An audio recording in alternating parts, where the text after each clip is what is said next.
evidence for you, you jackwagon!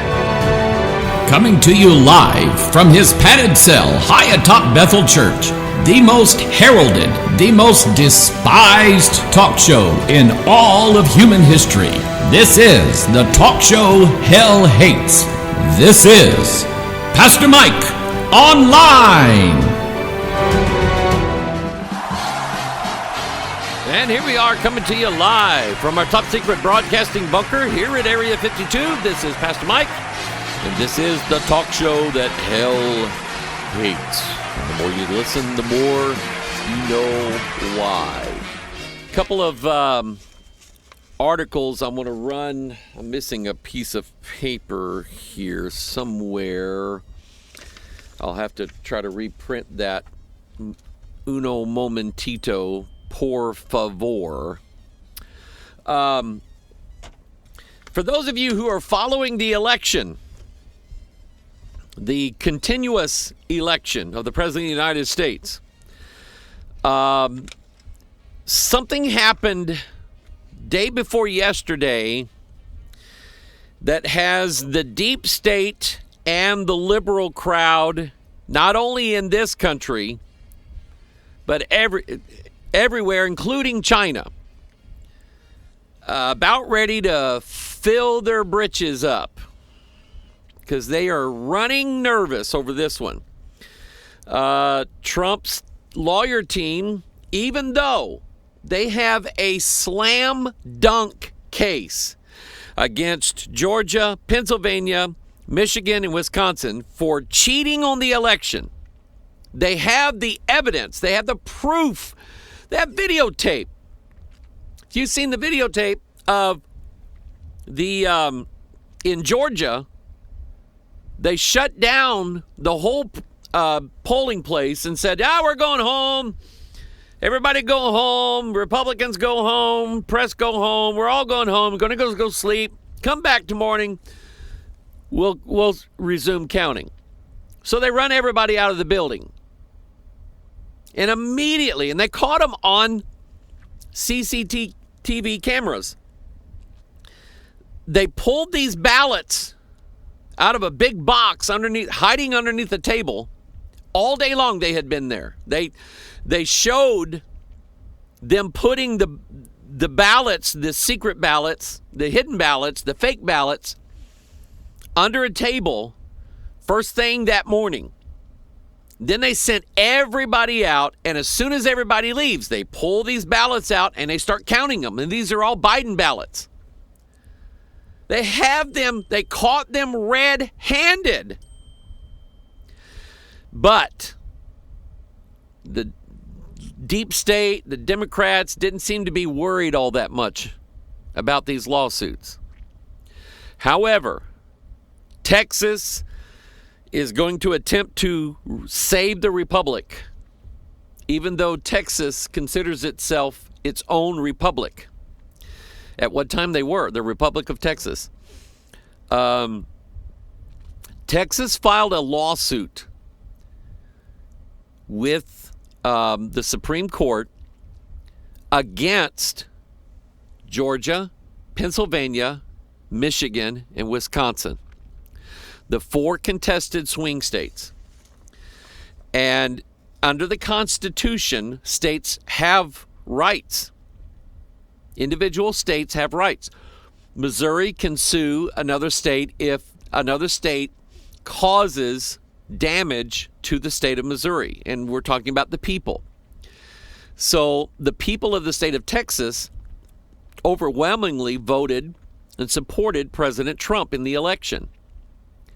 So the state of Texas files a lawsuit against the 4 swing states saying that there is substantial proof that cheating on a massive scale took place in those 4 states, which essentially disenfranchised the people of the state of Texas. Basically saying your vote doesn't count because we cheated. Not only did these 4 states violate the United States Constitution in the way they held their election, they violated their own state's constitution. Pennsylvania, they voted, get this now, back in October of 2019, way before we ever heard of COVID-19, the state of Pennsylvania the legislature voted to approve mail-in ballots. People, this was set up long before the COVID virus ever came around. But it violated, that particular piece of legislation violated their own state's constitution. And of course, the Supreme Court in Pennsylvania is left-leaning. So when a Trump team lawsuit attempted to correct that situation, the Supreme Court threw it out with prejudice, meaning we've made a decision that there is no merit to this case. And that's bogus. It clearly violates the state's constitution. So Texas has initiated a lawsuit, and that doesn't go up the different courts, first a local courtroom, then an appellate court, and so on. It goes immediately to the Supreme Court.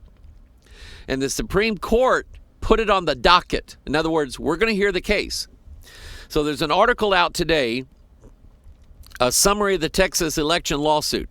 Texas claims that the presidential elections, as held and as directed by government officials outside the legislature in Pennsylvania, Georgia, Wisconsin, Michigan, are flagrantly violated their own election laws by materially weakening or doing away with security measures. Further, according to the U.S. Constitution, the legislature, representing the citizens of each state, has absolute authority and responsibility for how presidential electors are chosen and the will of legislature being expressed through state law.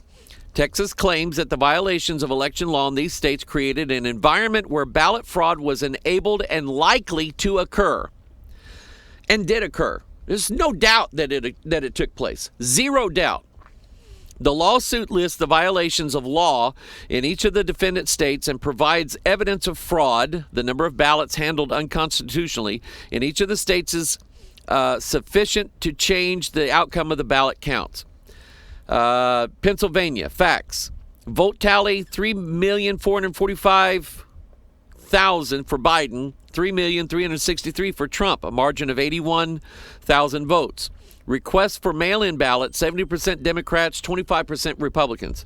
Mail-in ballots increased from 266,000 in 2016 to over 3 million in 2020.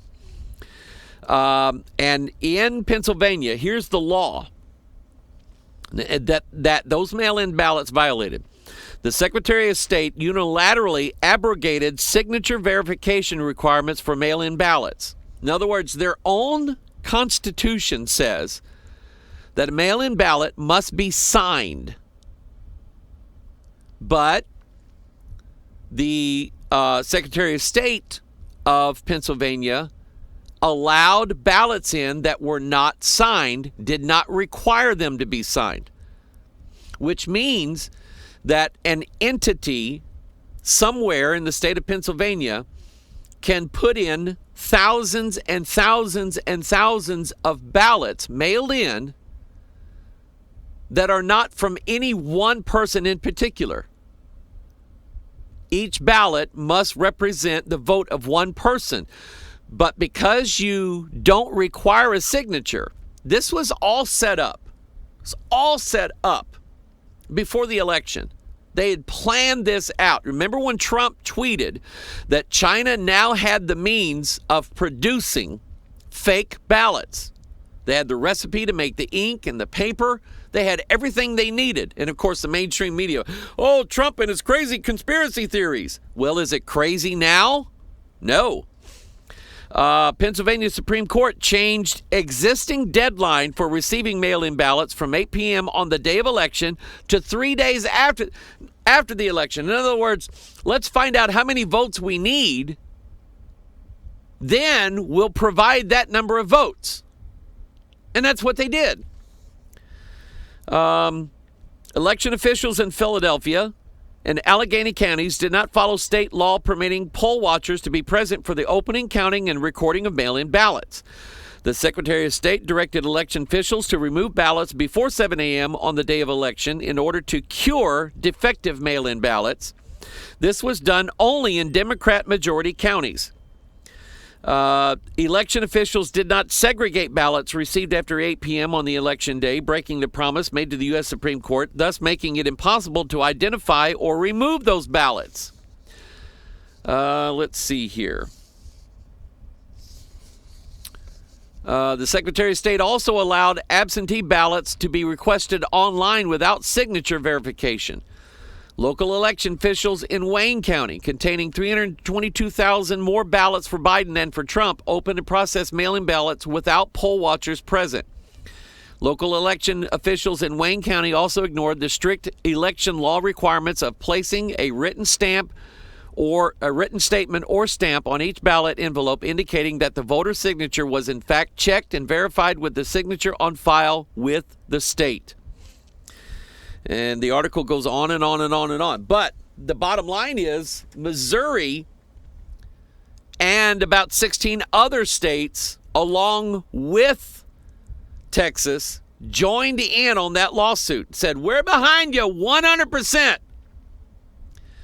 So what will happen is that if the Supreme Court rules that there was significant cheating done in that election in those 4 states, then it will put the Electoral College count in the hands of the state legislature. And here's what's interesting. You have all of these, like in Georgia and other states. The voters came out in huge numbers, high turnout election. These voters elected almost without fail a majority conservative Republican for whatever seat was open. State Senate, state House of Representatives, governors, you name it. They voted in Republicans, but they want us to think they elected a Democrat president. Never happened. Never happened. Now, Sidney Powell is come out with another bombshell saying now that we have these Dominion voting machines in our possession and we're examining them, we're saying that numerous elections in the past using the Dominion voting machines were fraudulent elections because the Dominion voting machine system, the counting system or whatever, is designed to switch votes. Now think about it. A political party with a certain political philosophy, knowing that they can never get elected simply on the basis of their ideology, choosing rather to cheat and steal the election to gain power. Are they doing it for their love of country? No. There's another force at play, and it's called, according to the Bible, the love of money. Greed and covetousness is why your liberal Democrat seeks the power that they want. They want to turn America into a socialist state, which is, in essence, will give the politicians all of the power and all of the money and all of the control. And they will use the media. They're already done it. They will use social media. They've already done it. Google, YouTube, Facebook, Twitter, all in the hands of liberals in this country that are stifling free speech. things that you cannot say, or they'll deplatform you. Now, I do feel bad for, there's several YouTube channels that I listened to sort of gauge what was going on, and all their videos were monetized, and I feel bad for these people because they got kicked off. There's a lawsuit in California. 20 of these YouTube channels that got kicked off and demonetized, they're suing YouTube for breaking its own contract with these creators, these show creators. However, that's the thing. When you monetize a video, which is one of the reasons why I don't, when you monetize a video on YouTube, that kicks in extra rules and regulations that YouTube has control of. And if they don't like what you say, they can demonetize your videos or just remove you completely. I've had complaints against my channel, and they were bogus complaints. I'd show up one day, and all of a sudden my channel would be gone. Well, there's a guy that hates us, and he does this every now and then, and it works. But it hasn't happened in a while. And so I'd write to YouTube and say, "What's up? Where's my channel? What happened to all my videos?" And the email I get was that there was something it was reported to them that I was making racial slurs and racial comments and things like that, which I never do. But that's how somebody tried to get me in trouble with YouTube. And as soon as I wrote back to them and said, "Show me where. Show me what video I said," they put me back on. So I do not monetize my videos, which allows me to be able to do more and say more than some others who monetize their videos. And again, I'm some of these guys I like. They put out some good information. But that's the problem. When you try to make money off of that and you're using somebody else's playground like YouTube, there's a price to pay usually. All right. There was an article that came out yesterday, I believe, and got my attention. Former Israeli space security chief says aliens exist. Humanity is not ready. And this is from the Jerusalem Post. Let's see here. Has the state of Israel, here's the article, has the state of Israel made contact with aliens? According to retired Israeli officer and current professor Haim Eshed, the answer is yes, but this has been kept a secret because humanity isn't ready. Speaking in an interview to Yediot Aharonot, Eshed, who served as the head of Israel's space program for nearly 30 years and is a 3-time recipient of the Israel Security Award, explained that Israel and the United States have been dealing with aliens for years. And this by no means refers to immigrants, with Eshed clarifying the existence of, quote, a galactic federation. I'm not reading from the National Enquirer. This is an article from the Jerusalem Post. Now, as with all things, is it possible? Is it biblically possible?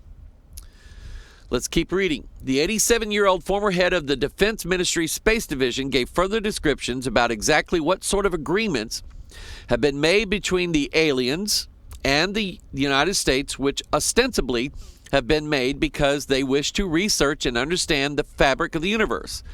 This cooperation includes a secret underground base on Mars where there are American and alien representatives.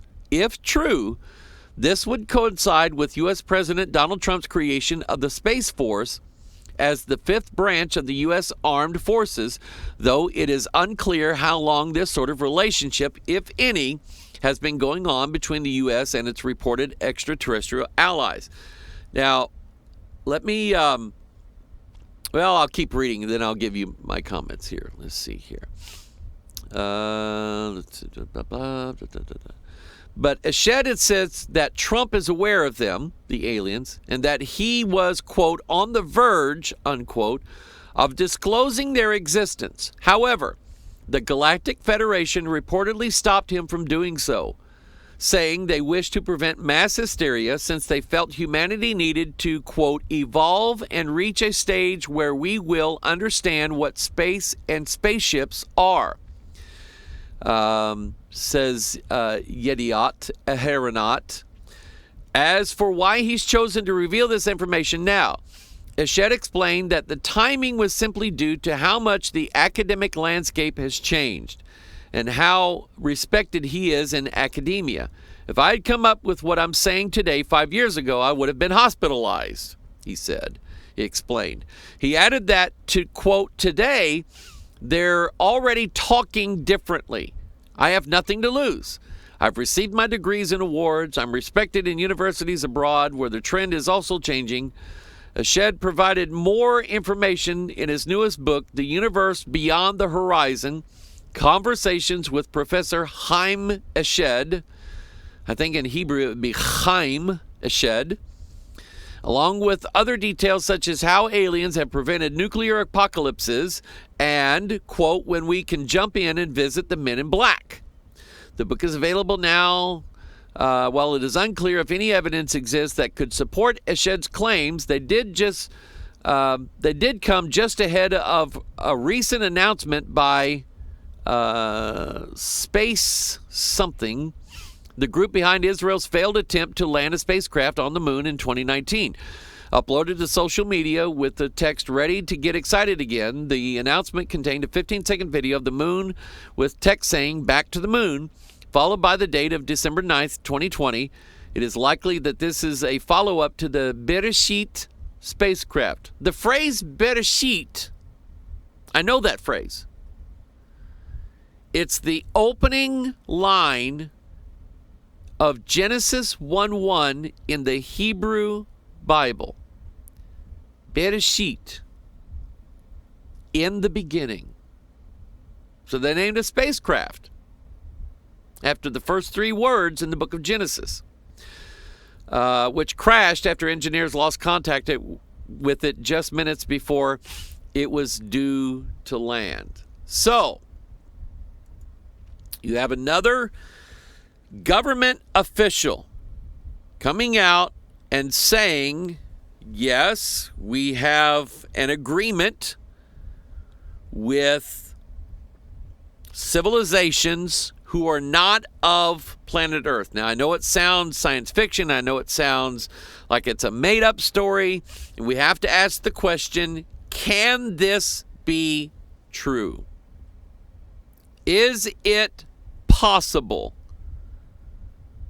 that a people, a nation, lives beyond our planet Earth?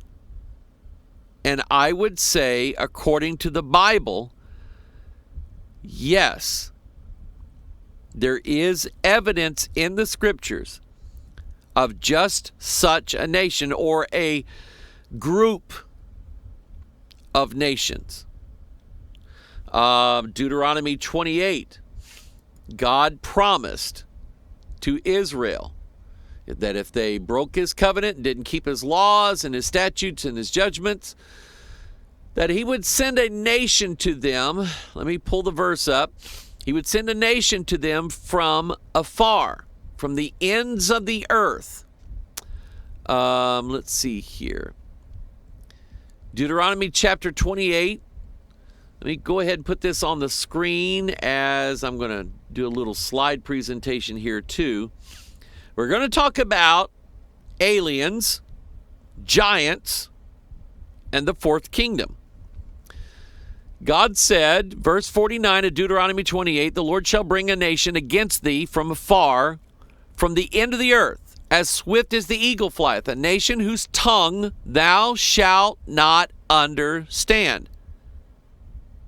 It can't be the Russians, can't be the Chinese, Those tongues we can understand. Not that I understand them, but people understand them. Then he said, a nation of fierce countenance, which shall not regard the person of the old, nor show favor to the young. And he shall eat the fruit of thy what? Cattle. Think of all the cattle mutilations that go on, and still go on, by the way. And the fruit of thy land until thou be destroyed, which also shall not leave thee either corn, wine, or oil, or the increase of thy kine, or the flocks of thy sheep, until he have destroyed thee. Let me take you to the prophet Joel. Let's look at what Joel said. Joel said in Joel chapter 1, tell your children of it, you tell your children of it, and let your children tell their children, and their children another generation. 4 generations. What does the number 4 represent? The spiritual realm. 4th dimension. That which the palmer worm hath left, hath the locust eaten. Are there locusts in the book of Revelation? Revelation chapter 9. Talked about it Tuesday. And that which the locust hath left hath the cankerworm eaten. That which the cankerworm hath left hath the caterpillar eaten. 4 groups. And I'll tell you, I watched a documentary about a guy the other day. He claims he's an artist in New York, and he's painted paintings of the events that have happened to him, that he says has happened to him in his life. He claims that when he was a boy growing up in the Deep South, that he lost his virginity to a female alien entity. And that throughout his life, he has been producing children through this female alien that he called Crescent, like the crescent moon. The question to ask is any of this possible? And I believe the answer is yes. I believe that 4th kingdom from Daniel chapter 2, and we'll get into those notes in a little bit, but I believe that 4th kingdom is a kingdom that is not of this world. Now, are they Marvin the Martian types? Are they Chewbacca's, Wookiees?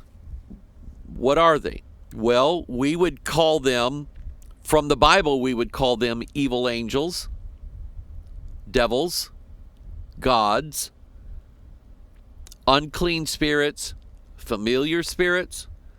We would use all of those terms to describe what exactly these nations are, these people are. Whether or not they live on a planet somewhere to me is irrelevant. The fact that they come from the heavens is the main idea. They come from a higher dimension, and they are interdimensional beings. Now, so let's go to Genesis chapter 6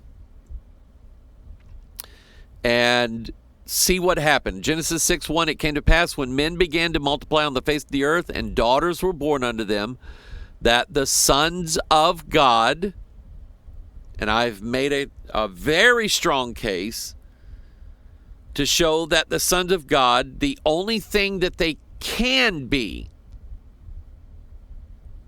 is entities from the angelic realm. Psalm 82 bears that out. Job chapter, 38 bears that out. When Job talks about the sons of God shouted for joy and all the morning stars sang. So the stars are the sons of God. In the New Testament, it is us who are referred to as the sons of God, but we are going to be made as the stars of heaven. We're going to be made as the angels. When we're resurrected, that new body that we take on will be in the form of those who are of the angelic realm. Hence, sons of God. Psalm 82 says, I have said ye are gods, and all of ye children of the Most High. So, we'll move beyond that and look at what happens when these sons of God, and the question is it even possible for them to procreate? And I believe the Bible's telling us yes. So verse 2 again, the sons of God saw the daughters of men that they were fair, and they took them wives of all which they chose. The Lord said, my spirit shall not always strive with man, for that he also is flesh, and yet his days shall be 120 years. There were giants in the earth in those days. Where did they come from? What were they? If, as some say, they're simply the generation of Seth and Adam's seed, then that doesn't explain how they became giants. How the tallest that I could find in the Bible was Og, king of Bashan, whose bedstead was well over 9 cubits. Big fella. Monster guy, 13 and a half feet at least. So how is it that an unbelieving man marries a believing girl, and because of that, that produces a 13 and a half, 14, 15 foot tall child? I don't understand that. There has to be something unique about the DNA, the genome of these sons of God. There were giants in the earth in those days, and also after that, when the sons of God came in unto the daughters of men. So there were giants in the earth in those days, meaning before the flood, and also after the flood. And we know, because we can trace going backward, like from Goliath, we can go all the way back to, I think it's Ishbi-Benob, who is Arba. Arba is the father of Anak. Anak had his offspring. And we know that Goliath wasn't an only child. He had 4 brothers that David's mighty men fought and killed. So it happened before the flood. It happened after the flood. God allowing it to happen for a reason. So they bare children to them. The same became mighty men which were of old, men of renown. And what this amounts to is that these giants are hybrids. Since the sons of God represent an entirely different species, entirely different group of people. Now, were they the reptilians? Were they the insectoids? Were they the grays? Were they the Nordics? That could be. That's what, I just drew a blank. The guy that was, he was a logger out in New Mexico and was taken up into a ship, held there for 5 days, and they finally sent him back, and he remembers waking up on this ship, these little grays standing around him, and then he jumps up and it scares him off, and he walks out of the room that he's in and goes into another room, and he can see the stars outside like on a screen, and he's like, I'm in outer space. How did I get here? Next thing he knows, there's a tall, blonde, blue-eyed guy standing behind him. He's going, great, another human. And anyway, they take him to a hangar area, and there's all these little saucer-shaped disc flying machines inside this hangar. They put something over his mouth like an oxygen mask. He passes out, because there's a couple more, a male and a female, inside this hangar, and they leave him down in the middle, laying in the street, about 30 miles away from where he was taken from. And he swears to that he's taken multiple lie detector tests, him and his crew, because they accused his crew of killing him and burying the body somewhere. So when he showed up 5 days later, well, obviously they didn't kill him, and obviously the story that they told was true. So whether it was the tall whites or the draconians or the insectoids or whatever, but they mated with these human women. Thus, you create a hybrid species. They're not all human. They're not all God. They're sort of half and half, as it were. And God has a lot to say about that. And I think this then brings in that idea of what the fourth kingdom is all about. So is it possible that an angelic entity, we'll call it, an angelic entity, is it possible for them to procreate? Is it possible for them to have DNA? 1 Corinthians 15, verse 35, but some men will say, how are the dead raised up? And with what body do they come? Thou fool, that which thou sowest is not quickened, in other words, made back alive, except it die. And that which thou sowest not that body that shall be, but bare grain. It may chance of wheat or of some other grain. And he said, but God giveth it a body as it hath pleased him, and to every seed his own body. So I believe the Bible is telling you, if it has a body, that body was built from seed, which we know to be DNA. We know it now. We know how DNA works. We know how DNA encodes to build all the parts of whatever creature it's building. So the bottom line is, if it has a body. Now, some would say, well, angels are spirits. Spirits don't have bodies, but that's not true. Does God have eyes? Yes. Does God have a head? Yes. Does he have a mouth? Yes. Does he have arms and legs? We know he does. Does he have feet? Yes. Some would say, well, that's an anthropomorphism. God isn't really like that. He just chose to explain himself that way in a way that we could understand. But I don't see that in the Bible anywhere. I don't see the Bible's explanation of God telling us, yeah, I mentioned that I have feet, but I don't really have feet. What I have, I can't describe to you. I don't see that anywhere in the Bible. That's something that man has come up with. So if I stick merely to the scripture and believe that it's telling me the truth in a literal fashion, then I believe that God has arms, legs, a mouth, nostrils, eyes. It's where he stores his grace. Amen? Because that's where Noah found it, in the eyes of the Lord. So I believe those things to be true and genuine. To every seed his own body. Then he said in verse 39, all flesh is not the same flesh. There's one kind, notice the count here, the numbering.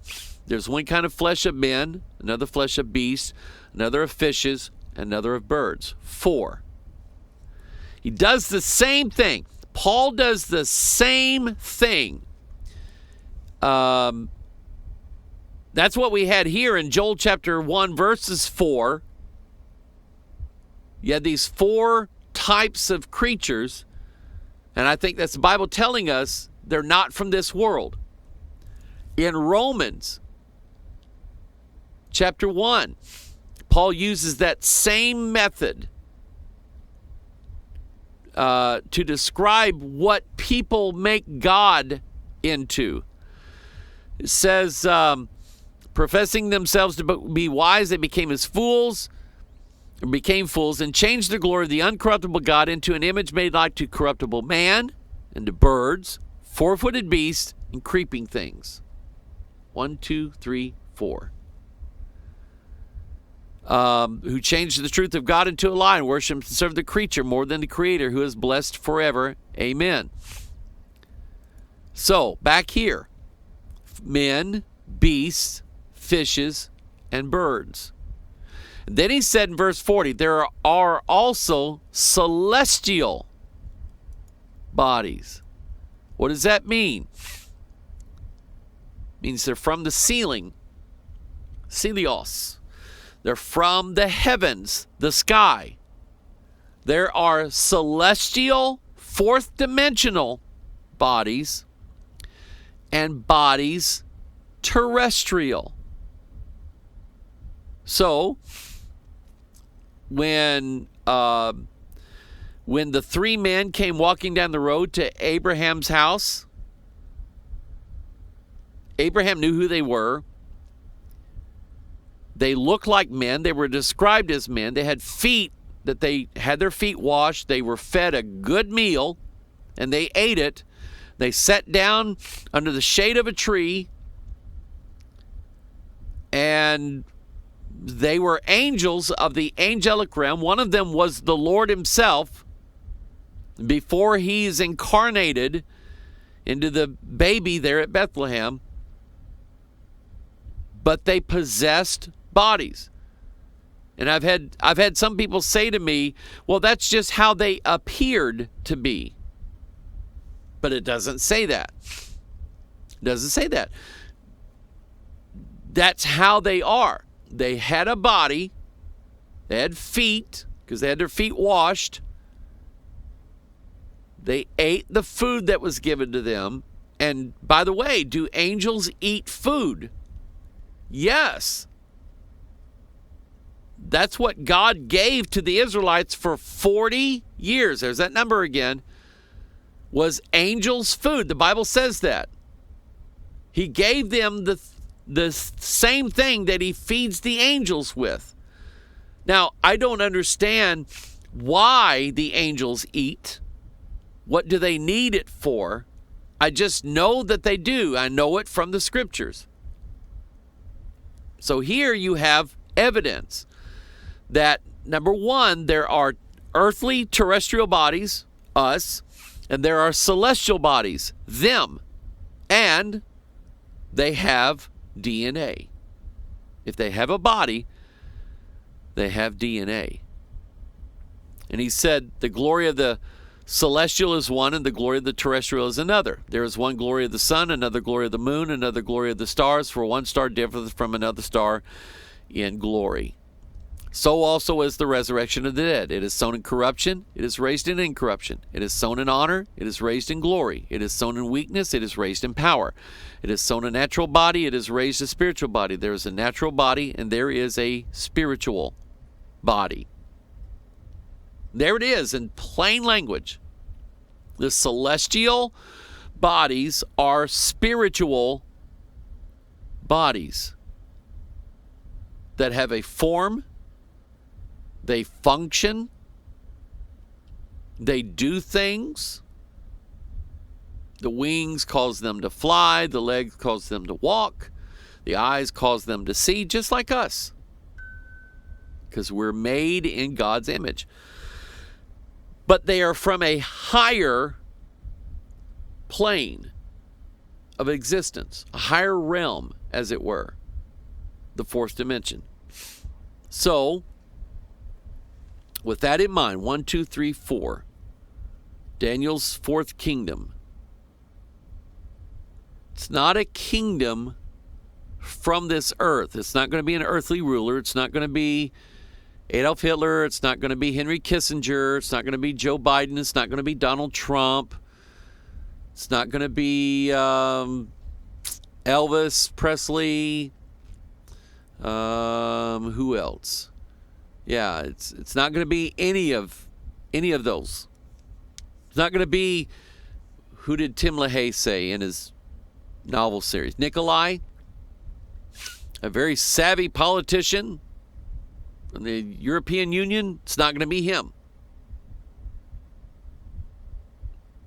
I believe the Antichrist is a hybrid. It's a hybrid.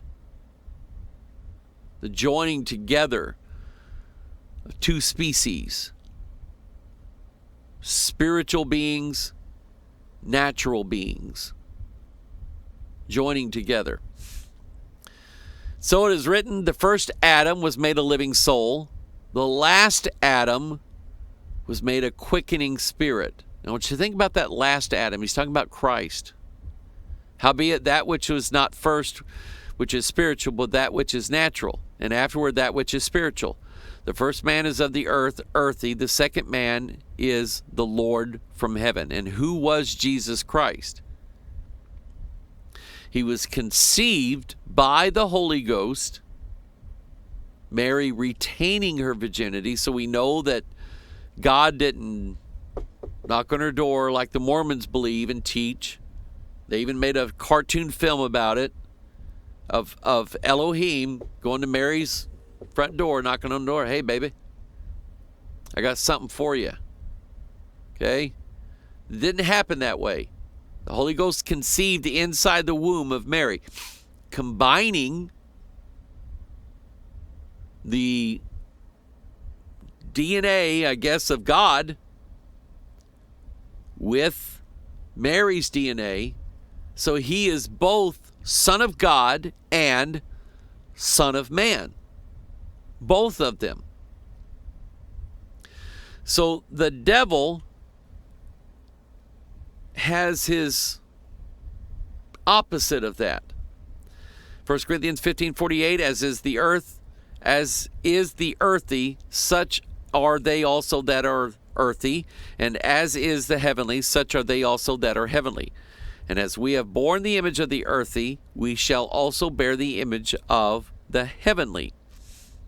Now, so Christ is the second Adam, but while he thought on these things, behold, the angel of the Lord appeared unto him. This is Matthew chapter 1, verse 20.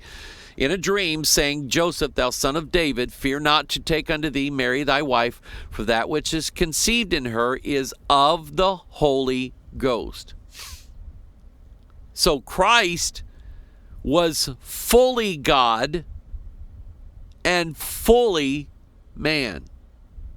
100% both of them. Now, how's that possible? I just know it was.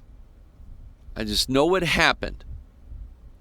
So the devil then, he says, I will be like the Most High, but he's always ends up being the opposite. God lives in heaven, the devil's going to live in the lake of fire for all of eternity. They're opposite one another. Antichrist, the opposite of Christ. Another Jesus, a different Jesus, as it were. So the devil's version of it is a hybridization program that involves the entities of the fourth kingdom, which I believe would be principalities, powers, rulers of the darkness of this world, spiritual wickedness in very high places, joining together, mingling themselves with the seed of man. What happened in Genesis 6 is the opposite of God's plan. God's plan was to send his only begotten Son to the earth. So the Holy Ghost conceives in Mary, and Christ, the God-man, is born. He lives, he dies, he's resurrected, he's coming back again. The opposite of that is not the Son of God, but a son of the gods. Like the NIV says about who was in the fiery furnace, a son of the gods. The gods are these evil angels, devils, familiar spirits, evil spirits, whatever you want to call them, that's who they are. The humanity part is that they're going to mingle themselves literally into man's DNA. So, Leviticus 20 gives us an interesting situation that took place. God said again, and think about opposites in this. What's the opposite of a virgin? A whore. Someone who keeps themselves pure. The opposite of that is someone who dallies in whoredoms. Okay? Fornication. So look at this. Leviticus 20 verse 2. Again thou shalt say to the children of Israel, whosoever he be of the children of Israel, or of the strangers that sojourn in Israel, that giveth any of his seed unto Molech, he shall surely be put to death. The people of the land shall stone him with stones. And I will set my face against that man, and will cut him off from among his people, because he hath given of his seed unto Molech, to defile my sanctuary. What's the sanctuary? The body. And to profane my holy name. And if the people of the land do any ways hide their eyes from the man, when he giveth of his seed unto Molech, and kill him not, then will I set my face against that man and against his family, and will cut him off. And all that go, look at the phrase, all that go a-whoring after him, to commit whoredom with Molech from among their people. Bum, bum, bum. To commit whoredom with their god. Molech is an evil angel, an unclean spirit, a devil, a god. That's who he is. And the people committed whoredoms with him. In what sense? I would say probably in every sense that it's possible. And we know now from the scriptures that it is possible for an angelic being to mate with a human. Even before the whole E.T. alien thing became into people's minds, there were devils referred to as either incubus or succubus, depending on if the devil was male or female. A male devil appearing to a human woman and cohabitating with her. A female devil cohabitating with a human male. Okay? Literally doing that. And that was what I was thinking of as I'm watching this documentary about this man who claims that he has had multiple encounters with a female alien that he called Crescent. And he was actually taken aboard their ship at one point, taken into a room where the walls had all these little cubicles built into them with all these little alien hybrid babies in there. And Crescent told the man, these are your children, but they're not doing so well. They're dying. So the man noticed that when he touched one of the babies, it was like an electrical charge went out of his body into that child, and the child rejuvenated. So he went around touching all of those children in there. They were creating a hybrid species. And I can tell you, I've read several books on the subject John Mack, Bud Hopkins, who spent years researching people who said that they had had fourth encounter experiences where the aliens had taken them up into a ship and so on. And John Mack and Bud Hopkins and other writers all agreed there seems to be something that they want, something they desire. And the humans, it doesn't benefit the humans, it benefits the aliens somehow, some way. All of them agreed and said that the sole purpose of all of these alien visitations with the people on this earth has been a breeding program to create a hybrid race, joining the alien nations with the human nations. So hence you have God telling the Israelites, again, Leviticus 20, I will set my face against that man and against his family, and will cut him off, and all that go a whoring after him, to commit whoredom with Molech from among their people. God said he'd cut him off. They're not going to be my people if they're going to do that. Did he mean it literally? I think it's possible. I think he did. Leviticus 19, verse 19, ye shall keep my statutes. Thou shalt not let thy cattle gender with a diverse kind. Don't let the cattle interbreed with other species. Now, to all farmers who've ever raised cattle, you know that a cow, a female bovine species, does not go out into the horse pen looking for a mate among the horses. And the horses, the male horses, aren't sitting there looking at the cows going, well, she's a nice one. Boy, man, I'd like to have her. They don't do that. So, but now we live in the 21st century. Now we live in the world where we can take the genetics of a horse and the genetics of a cow and mingle their seed together. We can do that now.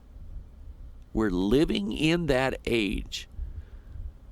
God said, thou shalt not let thy cattle gender with a diverse kind. Thou shalt not sow thy field with mingled seed. Neither shall a garment mingled of linen and woolen. Linen is from cotton, a plant. Wool is from an animal, sheep. And God was you would think that's a silly law. I mean, why can't I wear a coat or a garment that's 50% cotton, 50% polyester? Why can't I do that? God said, don't do it. You may not understand why, but God said, don't do it. I don't want the mingling taking place. I don't want genetically modified cows or chickens or turkeys or goats or lambs. I don't want that. I don't want genetically modified corn, rice, soybeans, tomatoes. God is against that. You don't sow mingled seed in your field. You don't do that. And I would say to you that probably 99% of the farms in America are using hybrid seeds. Seeds that have been genetically modified. And I know about natural genetic modifications that take place in nature, like grafting. I mean, I get that. There is a certain amount of that takes place, and it's a natural occurrence. It can happen without the scientific manipulation. But now we're talking about scientific manipulation of seed. Species that would never, I mean, you couldn't take a rose branch and graft it into an apple tree. You couldn't do that. Now you can. You can genetically modify the rose to such an extent that it would graft into an apple tree or any other tree that you wanted. You could have pine trees growing roses all over the world if you wanted to now. Oak trees bearing apples. You could do that now if you wanted to. That's what God's talking about. God says no to that. So think about what he thinks about the fourth kingdom. Think about what he thinks about what the sons of God did in Genesis 6, before and after the flood, and what's coming to this world. Ezra chapter 9. Now, when these things were done, the princes came to me, saying, the people of Israel and the priests and the Levites have not separated themselves from the people of the lands, doing according to their abominations, even of the Canaanites, the Hittites, the Perizzites, and the Jebusites, the Ammonites, the Moabites, and the Egyptians, and the Amorites. For they have taken of their daughters for themselves and for their sons, so that the holy seed have mingled themselves with the people of those lands. Yea, the hand of the princes and the rulers have been chief in this trespass. You know what happened in the book of Ezra? They put away their wives and their children. All the men that had mingled the seed of Israel with any of the tribes who were not Israel tribes, they put away their wives and their children. Sure, it caused quite a bit of grief and heartache, but that's what they did because God told them not to do that to begin with. They mingled themselves with the people of those lands. Now remember, everything in the Bible is there for a reason. It's there to tell you not only what has happened, but what will happen.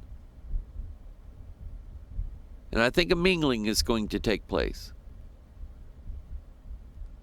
I understand everybody's fear about something that could possibly rewrite the human genome. I understand that. And I am against any such procedure that would permanently alter human genetics. Having said that, I do believe that the ultimate form of this genetic rearranging or genetic mingling that's going to take place is going to take place when humans join themselves with angels, devils, gods, unclean spirits, familiar spirits. That is going to happen. And I think in the day when that happens, God is certainly going to write Ichabod. The glory is departed. The candle is going to be blown out. Okay? So that's what I am warning against. I'm not overly concerned, although I do believe that eventually genetic modifications will take place in the name of medical science. I do believe that will happen. But I'm more concerned about the mingling with these devils that is going to take place. Mankind is literally going to sell his soul for the devil. Literally. And allow these principalities, powers, rulers of darkness, spiritual wickedness in high places to mingle themselves into the genetic structure of human beings. Deuteronomy 7. God said in verse 1, when the Lord thy God shall bring thee into the land whither thou goest to possess it, and hath cast out many nations before thee, the Hittites, the Girgashites, the Amorites, the Canaanites, the Perizzites, and the Hivites, and the Jebusites, 7 nations. Think of the 7 heads on the beast. 7 nations greater and mightier than thou. And I'll tell you right now, the Israeli army and the Israeli Air Force, those are bad dudes, man. They are trained warriors. They've been protecting their homeland now for years, and they're quite good at it. But I don't believe we're just talking about earthly civilization. Anytime you're dealing with the giants, I believe you're looking at something related to the coming fourth kingdom. So as Israel goes into the promised land to face these giants, it's a prophetic picture of what's going to happen in the last days. The giants represent the fourth kingdom. So God said, verse 2, when the Lord thy God shall deliver them before thee, thou shalt smite them and utterly destroy them, and shall make no covenant with them, nor show mercy unto them. Notice this. When the Lord thy God shall deliver them before thee, thou shalt, number 1, smite them. Number 2, destroy them. Number 3, make no covenant with them. Number 4, show mercy unto them. Neither shalt thou make marriages with them. Thy daughter shalt thou not give unto his son, nor his daughter shalt thou take unto thy son. 1, 2, 3, 4. 1, 2, 3, 4. Those patterns are there to tell us this is a picture, this is a prophecy, this is a warning to watch out for the coming of the fourth kingdom. Don't mix with them. Don't mingle yourselves with them. Don't allow them to mingle with you. Don't mate with them. Don't make marriages with them. Nothing. Don't mess with them. But what did Israel do? Well, we have the evidence. They did exactly what God told them not to do. And now there's consequences. Let's see here. I already just read that. Numbers chapter 13. So this is when they reach the promised land and they're ready to go in. But Moses is going to send 12 spies into that land, one from each tribe. And the Bible says in Numbers 13, verse 25, and they returned from searching of the land after how many days? 40. There's your fourth kingdom notification right there. And you're going to see that 40 again here in a little bit. But why did he send them 40 days? Because it has a reference to the fourth kingdom. So they were there 40 days, and they went and came to Moses and to Aaron and to all the congregation of the children of Israel under the wilderness of Paran to Kadesh, and brought back word unto them and to all the congregation, and shewed them the fruit of the land. And they told him and said, we come into the land whither thou sendest us, and surely it floweth with milk and honey, and this is the fruit of it.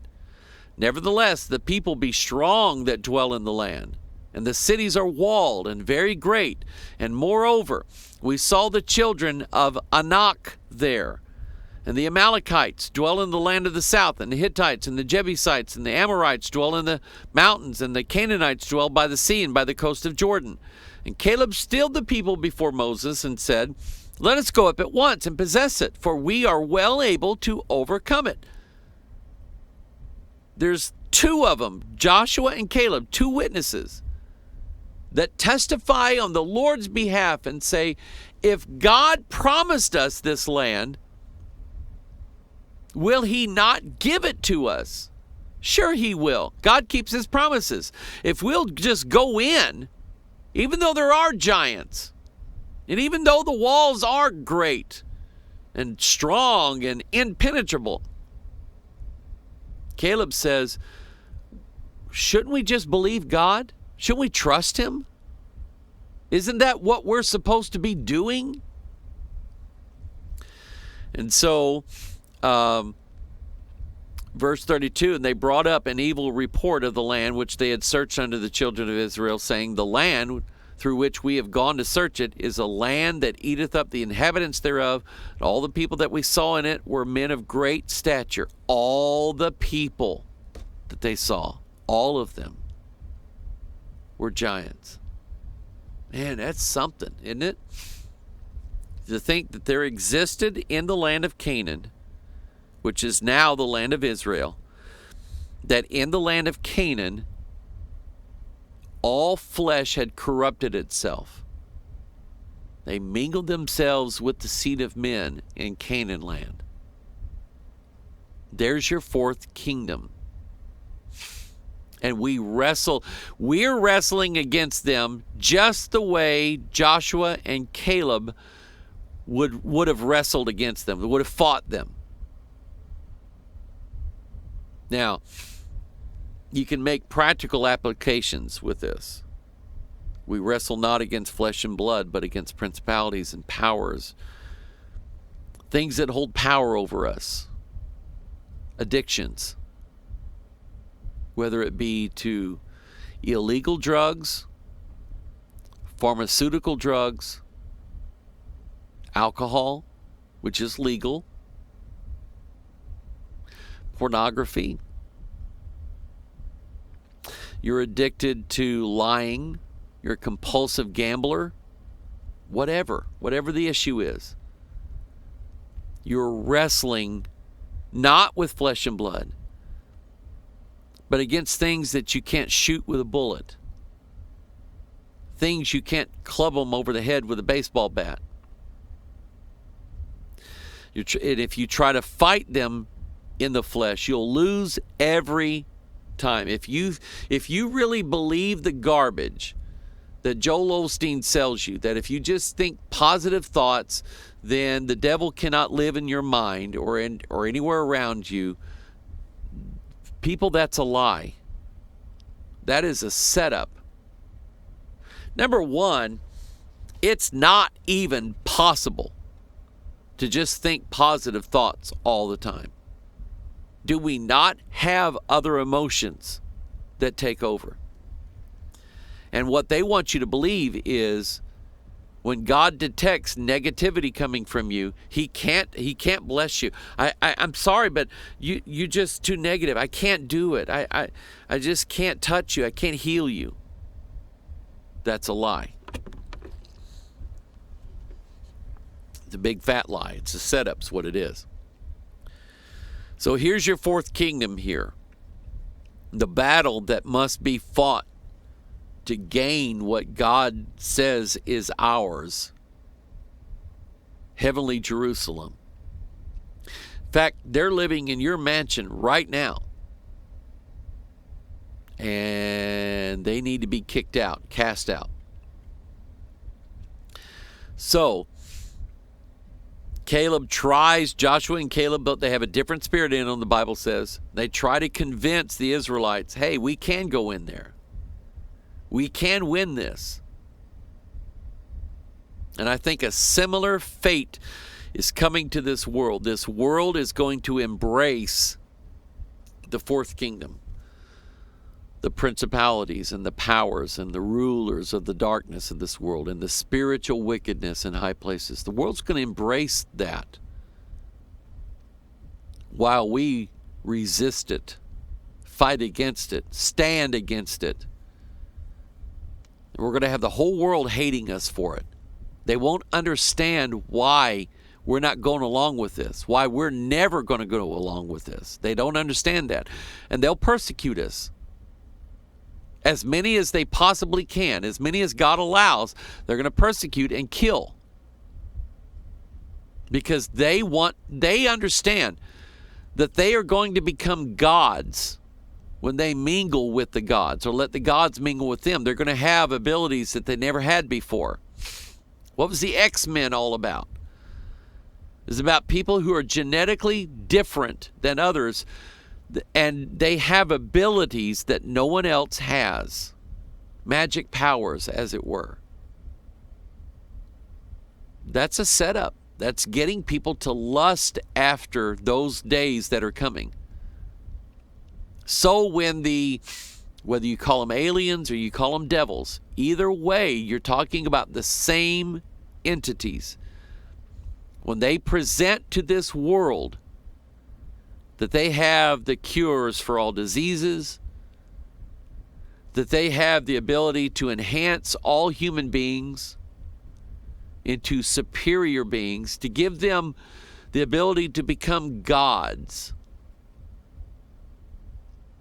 man's going to jump all over that. All over that. Because they want their best life now. I don't. I want my best life to be the one that I get forever, not just the one that's temporary. So Joshua and Caleb tries to talk them into going into the promised land, and the Israelites refused. Now, let me go to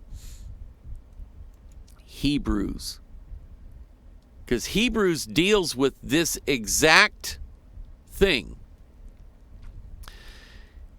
Paul said in Hebrews chapter 3, verse 8, "Harden not your hearts, as in the provocation in the day of temptation in the wilderness, when your fathers tempted me and proved me, and saw my works 40 years. Wherefore, or why, was I grieved with that generation, and said, they do always err in their heart, and they have not known my ways. So I swear in my wrath, they shall not enter into my rest.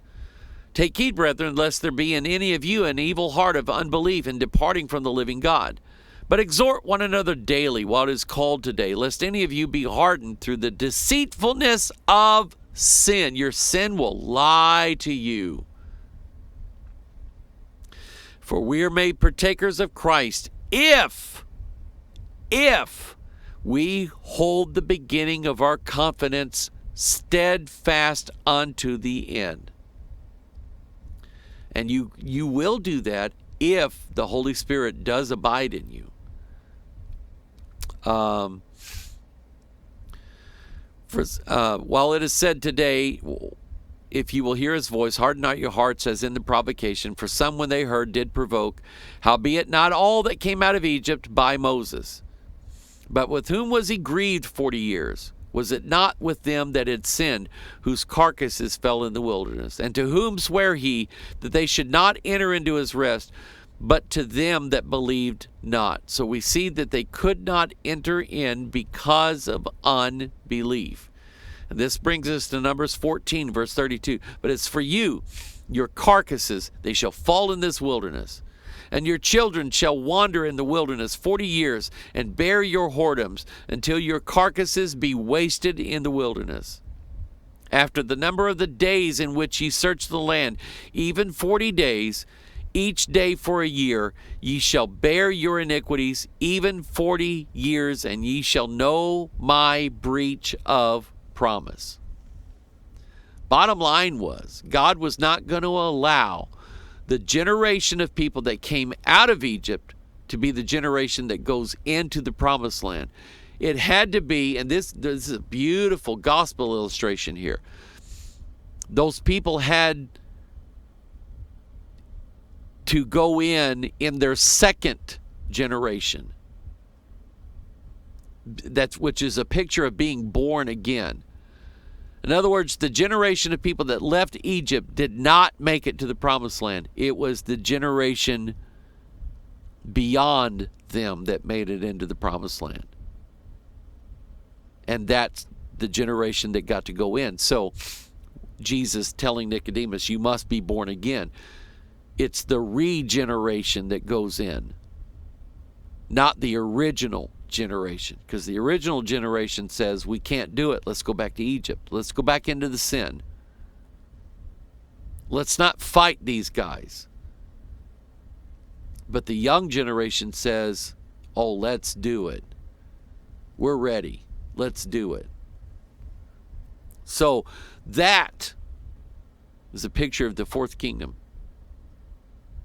and what you and I might face when that day comes, that they say, we're here to mingle ourselves into your DNA.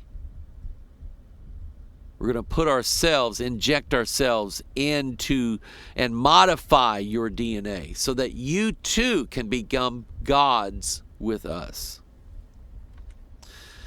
The sons of Anak, sons of the giant, were offspring of someone who was already a giant. Their size diminished over time. Look at this picture. See the puny humans down here? See how tall this guy is? Good grief. It's like they're barely knee high to this guy. So if these guys, let's say these guys are 6 feet tall, that means from the feet to the knees of this giant is 6 feet. What does that say about the rest of him?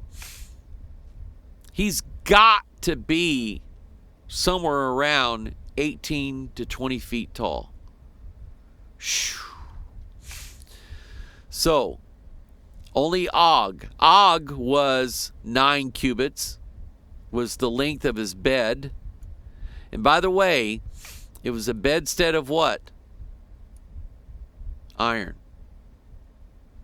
And that connects you then. Og is a foreshadow of the iron kingdom. 9 cubits. But then by the time we get to Goliath, he's 6 cubits in a span. We have a reduction of 3 cubits almost. What happened? I think the giants mated with human women. And as time and generations occur, then the size of the giants is reduced, is my theory on that. Now, one question that I have: are the offspring of the giants still alive on the earth today? That's a legitimate question. The last ones we see were the ones destroyed by David and his mighty men. But did he end up killing all of them? All of the sons of the giant, all of the sons of Anak? Did he end up killing all of them? And wouldn't it be interesting to find a genetic marker in a certain family bloodline that was indicated that their forefathers were not from this world? Dun, dun, dun. Jeremiah 50 verse 37, a sword is upon their horses and upon their chariots and upon all the mingled people that are in the midst of her. And he's talking about Babylon. Babylon is the dwelling place of the mingled people. And they shall become as women. A sword is upon her treasures, and they shall be robbed.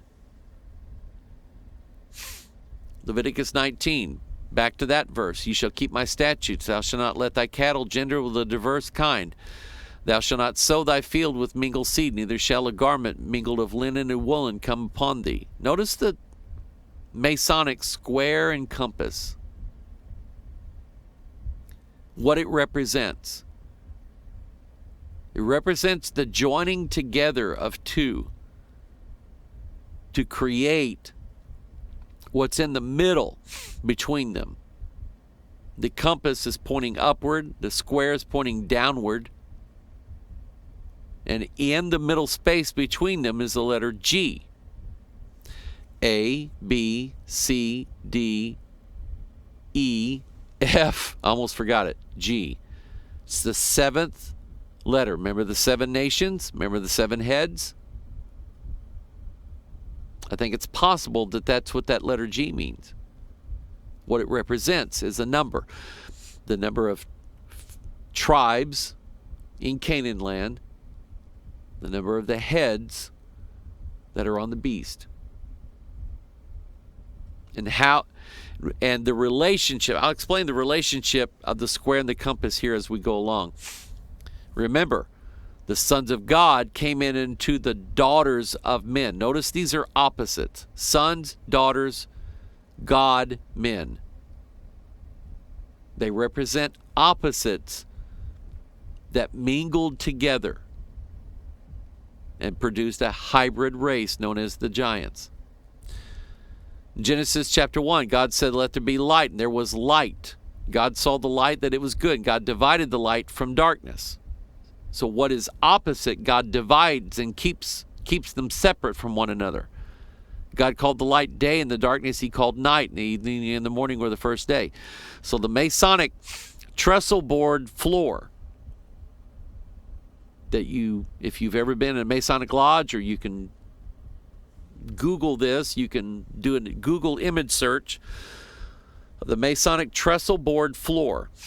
It looks like a checkerboard, and it's meant to show the opposites of white and black, light and darkness, that they are integrated together, merged together, like opposites. Think of the morning. Lucifer is son of the morning, is he not? What is the morning? It's not night, and it's not day. What is it? It's sort of the combination of the two, where light and darkness meet for a certain period of time in the morning. So the morning is light and darkness. And by the way, did you know when it says son of the morning, see, I just had this crazy notion that the Bible's literal. Did you know the morning had a womb? Sure does. Psalm 110:3, that thy people shall be willing in the day of thy power, in the beauties of holiness, from the womb of the morning. Thou hast the dew of thy youth. Womb of the morning. And that's where Lucifer was born from, the womb of the morning, because he's the son of the morning. He is the son of, do you remember the Twilight series? And what were they about? A girl falling in love with a vampire or werewolf, a beast, right? Hybrid baby.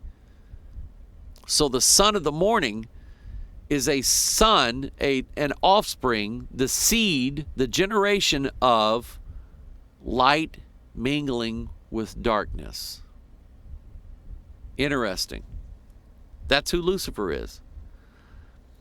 Paul said in 1 Thessalonians 5, ye are all children of the light and children of the day, not the night or not the morning. You're either going to be one or the other.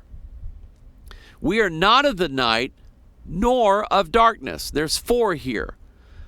You're children of the light, children of the day. We are not of the night nor of darkness. 1, 2, 3, 4. And that describes us. Therefore, let us not sleep as do others, but let us watch and be sober. Those two go together. Daylight and sobriety.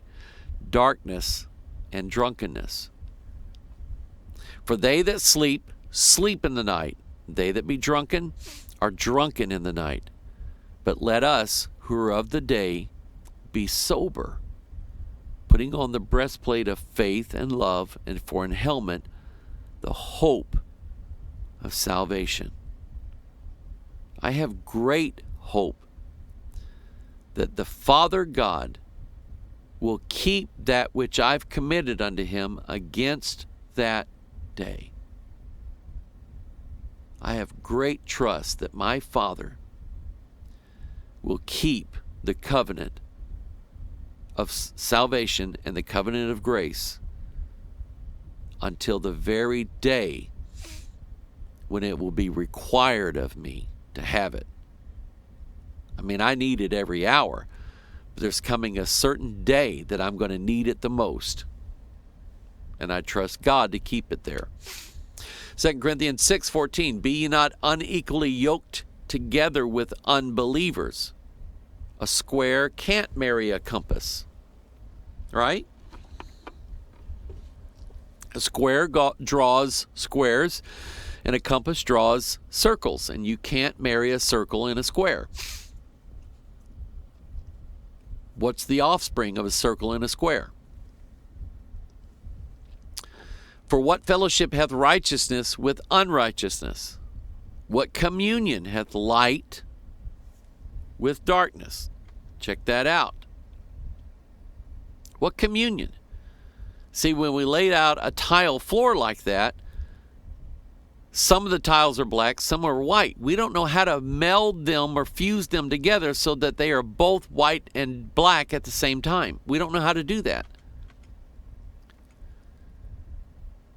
What communion hath light with darkness? What concord hath Christ with Belial? Or what part hath he that believeth with an infidel? Don't marry or don't date people who are not born again. God was gracious to me. Not only did he give me a wife that I don't think we've ever had a doctrinal disagreement. And I remember going out with a girl in high school. She went to a Southern Baptist, good Christian girl, but she went to a Southern Baptist church. And we broke up over doctrine. We sure did. She didn't believe the same way I did. So we broke up. God was gracious to me, gave me a wife that I don't argue doctrine with. I don't believe one way and she another. Okay? And I'm glad that I don't have to, because I'm pretty stubborn in things that I believe.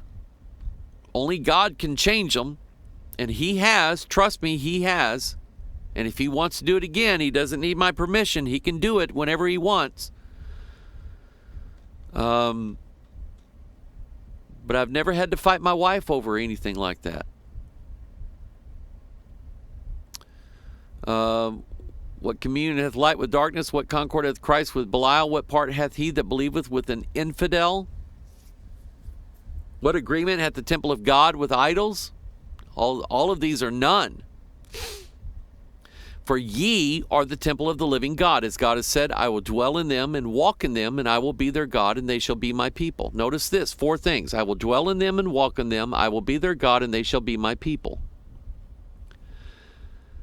Wherefore come out from among them, and be ye separate, saith the Lord, and touch not the unclean thing. If you're a hybrid, there's no chance of going to heaven. If you allow the fourth kingdom to mingle themselves with your seed, your DNA, there's no hope for salvation.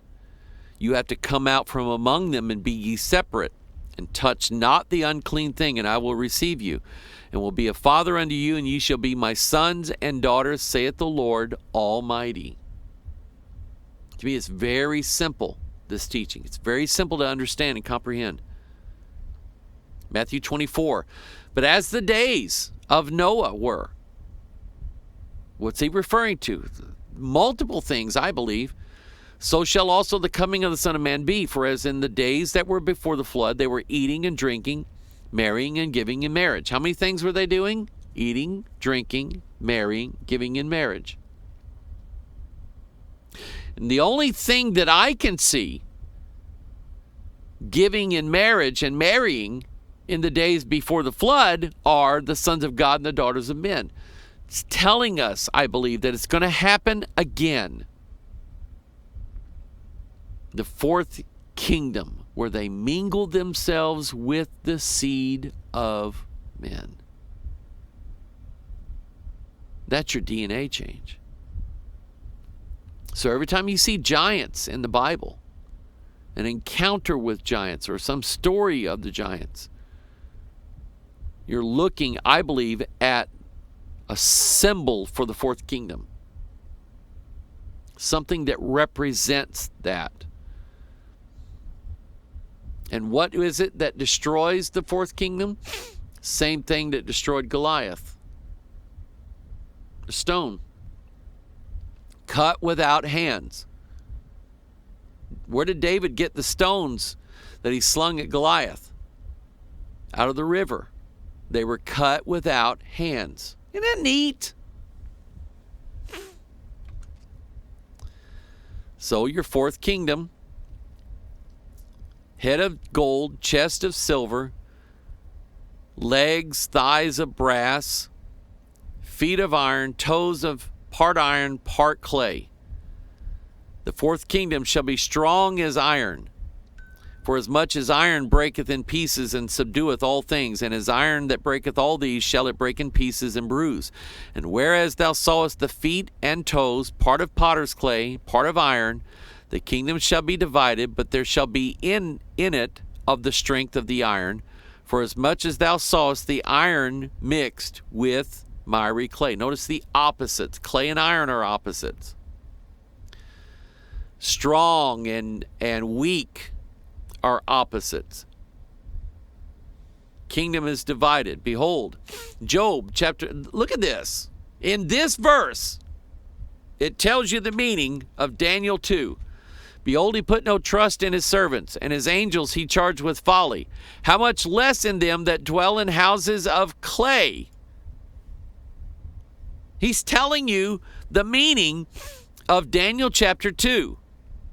First of all, the angels, and then the clay. That's what you have here, the iron and the clay. Here it's angels and clay. And the person speaking in Job chapter 4 is making a point. If God will arrest and charge his own angels with a crime, how much less them that dwell in houses of clay? If God doesn't trust the angels, is he going to trust man? No! Absolutely not. Notice the language that he used here. He didn't just say humans. He says them that dwell in houses of clay, meaning us. Humans. The clay is us. The angels are the iron. And it's interesting to me that at the core of the earth is a great big ball of molten iron. And at the heart of every star, including our own sun, because of the nuclear reactions that are taking place, the stars are creating iron at their core. So whether it's the stars or the heart of the earth, both of them are iron.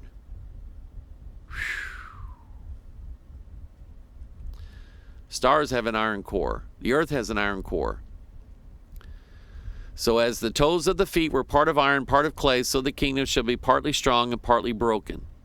Whereas thou sawest iron mixed with miry clay, they shall mingle themselves with the seed of men. So every story, I mean, you have the story of David and Goliath, but how many brothers does Goliath have? 4.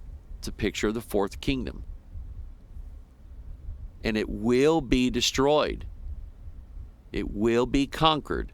Don't join with it. To do so is to accept a false gospel, I believe, because I think the promise that is going to be made by the Iron Kingdom people is that we're going to give you the ability to live forever.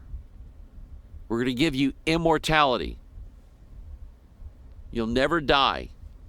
And I think that's part of man's big quest, is that he's never going to die.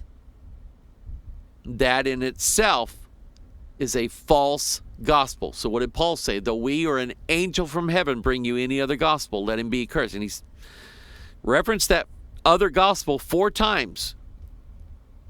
2 times as another gospel, 2 times as any other gospel, any other gospel.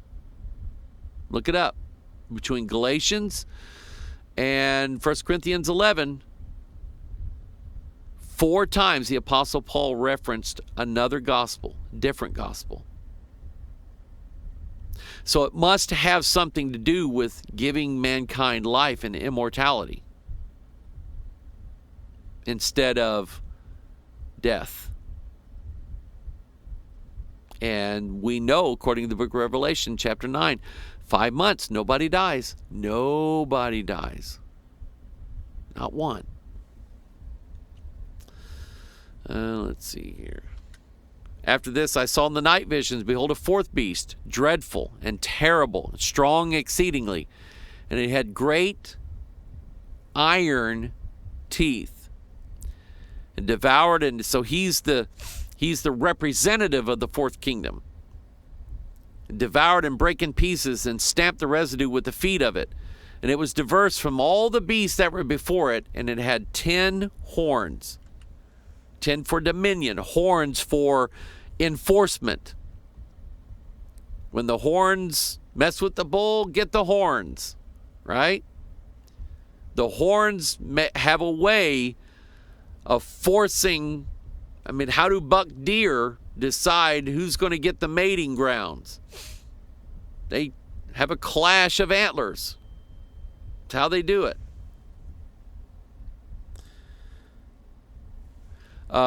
Ephesians 6, these rulers are the stars that we wrestle against principalities and powers, against the rulers of the darkness of this world. That would be the stars.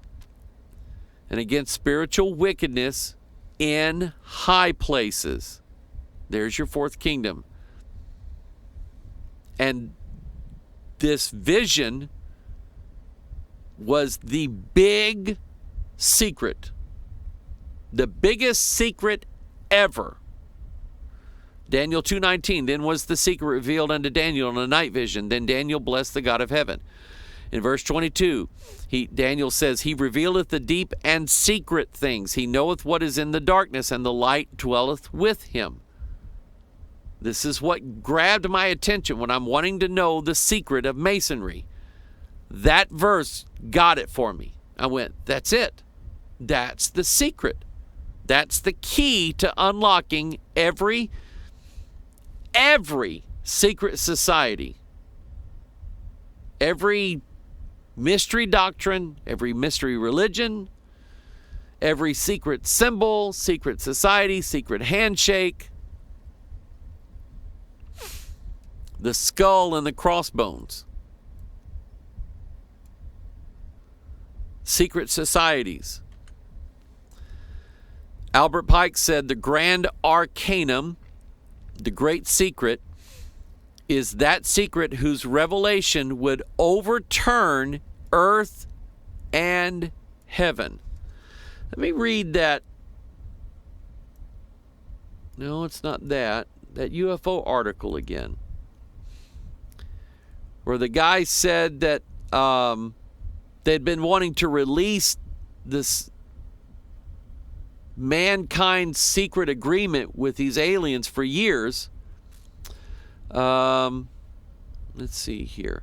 He has the state of Israel made contact with aliens? According to retired Israeli officer and current professor Haim Eshed, the answer is yes, but this has been kept a secret because humanity isn't ready. There's talk that a movie released in the 50s called The Day the Earth Stood Still. If you've never seen it, I encourage you to watch it. It's an interesting movie. Basically has an alien by the name of Klaatu coming down, landing in Washington, D.C., take me to your leader type thing. He announces to the leaders of the world that the aliens have been watching planet Earth, and now that mankind has nuclear weapons, atomic weapons, we represent a serious threat to the universe. So Klaatu basically says, I'm sorry, but I'm here to tell you we're going to destroy every human off this planet because you guys you're horrible people. You're bad. You possess means of war that we can't allow you to fulfill. So we're going to intervene and we're going to put a stop to you humans because you're dangerous. We're going to kill you all. And there's rumors that say that the CIA had that movie produced to gauge the reaction of the typical citizen. What if a saucer landed in the front lawn of the White House? What if it became known that there was life beyond Earth, including civilizations that are willing to make contact with us? The idea was back in the 50s, it would be panic in the streets. It would be, because if you remember, Orson Welles, before he got into TV and films, was in radio. He was part of the Mercury Theater, and every Saturday night they did a radio play. Well, one night they decided to do an adaptation of H.G. Wells' War of the Worlds. But they did it as if it was a live radio broadcast. So they played music, and the radio announcer says, "Hi, this is Hal, and I'm here. Here's some more great music coming to you from the ballroom at such and such hotel. Hold on a second. We have a flash coming in that a saucer-shaped disc is seen crashed more in a few minutes." And people believed that it was a real broadcast, that aliens had landed, Martians had landed, and that we were under attack by aliens from Mars. And people were going out, they were shooting water towers because the description of the aliens were they had 3 legs and, they had these, big disc thing on top or whatever. And they were shooting at water towers thinking they were the aliens. People went nuts over that. So there's always been this idea, well, we can't tell the people. It's a big secret. We must keep it a secret because it'll change the world. Well, mankind right now is being prepped for that change. You're hearing things about the Great Reset. That goes along with the New World Order, or an idea in the New Age called the paradigm shift. Shifting man's consciousness to a higher awareness. In other words, at some point, there is going to be a revelation of a secret that has been kept hidden, that Albert Pike said would overturn earth and heaven. And I think he was right. And so, you hear commercials. This is a new way of thinking. This changes everything. Thinking higher ways or whatever. You hear these ideas and concepts embedded into commercials. In other words, it's like they're making us subconsciously aware that a great change is about to occur. This will change everything, and it will. It will. Rosicrucian doctrine says the manner and the means by which the present-day man is transformed into the divine Superman. This symbol, the Christian rose cross, shows the end and aim of human evolution, the solution of the world mystery, man's past evolution, present constitution, and particularly the secret of his future development. Why is evolution such a powerful force in our world right now. You have to convince people that not only did they rise up from a lower state, they're still rising. And at some point in the very near future, man's going to take another giant leap on his way to godhood. The meaning of the square and compass. By the way, this is the Hershey, Pennsylvania Masonic Lodge. It is lodge number 666. I'm not kidding you. I took this picture myself.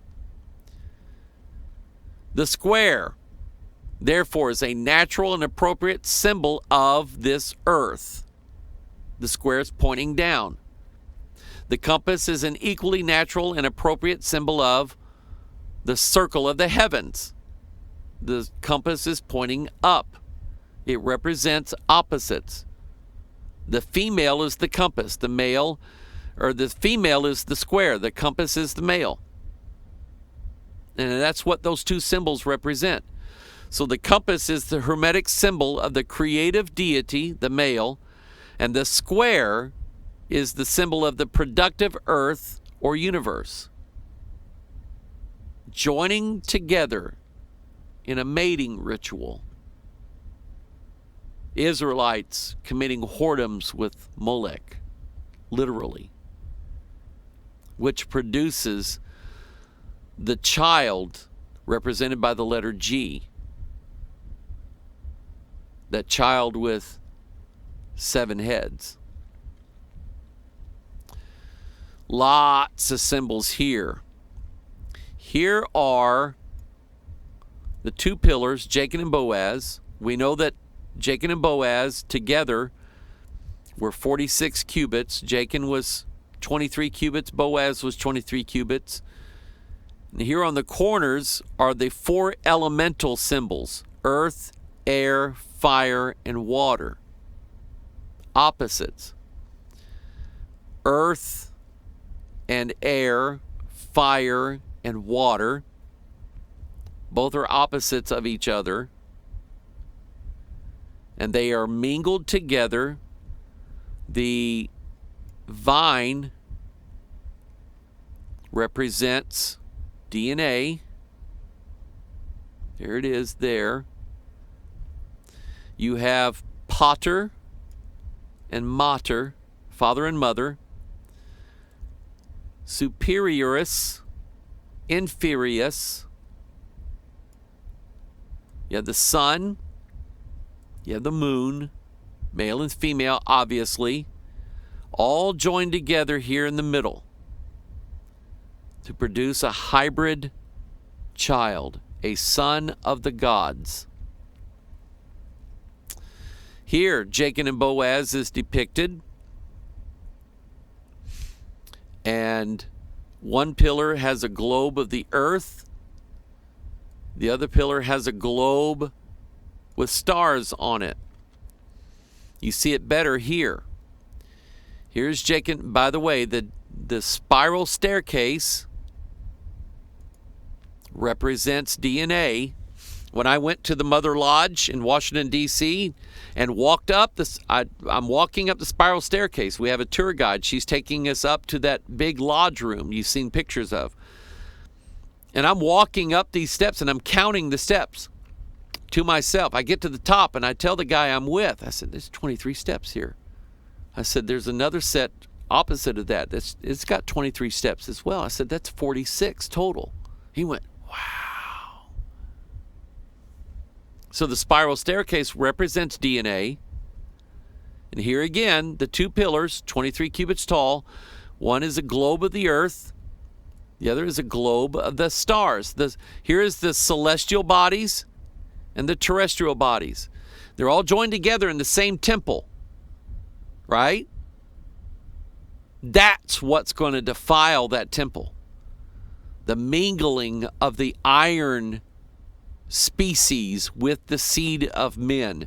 That's what's going to defile man's temple. And God's going to cast them out for that. But it's the joining together of the heavens and the earth, which are opposites. yet they are going to join together. Notice these men. They're 3 feet locked together. 3 hands here. 3 hands here. So this represents the heavens. This represents the earth. This represents the joining of them together. Okay? So you have 5, 10, 15, 20, 25, 30, 35, 40, 45. Then another, on the other 3 feet, you have 60 digits altogether. The Royal Arch of Masonry. This represents the earth. This represents the heaven. They're held together by the keystone. They're joined together. Something fuses heaven and earth together. They're fused together in the form of the keystone. The keystone's a symbol of the Antichrist. There's a close-up of the keystone. Notice these symbols here. The interconnected triangles. You have 6, 6, 6. That's a dun-dun-dun.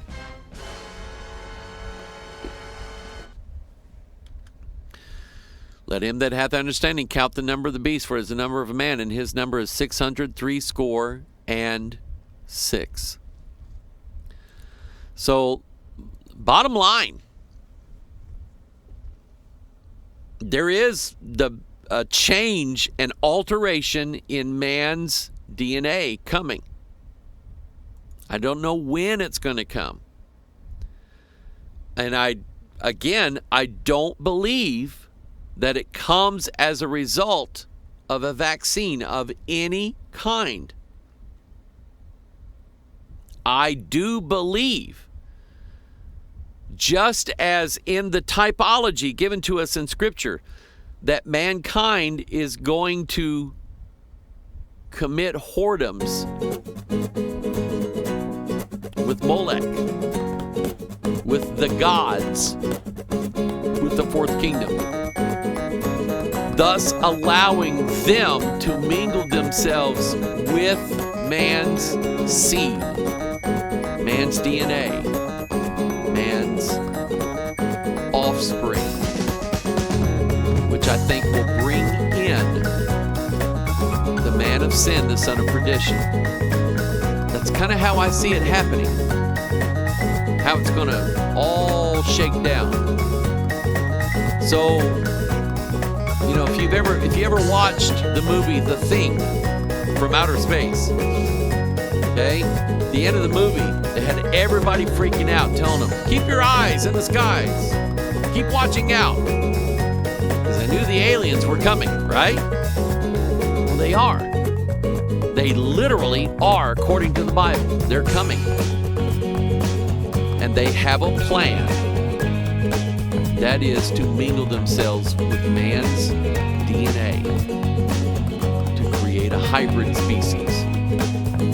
That to me is very, very plain, very sure. God bless you. I love you. We'll see you Sunday. Keep us in your prayers. Pray for the orphans doing well in Catali. Pray for the next feeding that we're going to do before Christmas. Thank you so much for all of you who've helped out with that. Think Bible.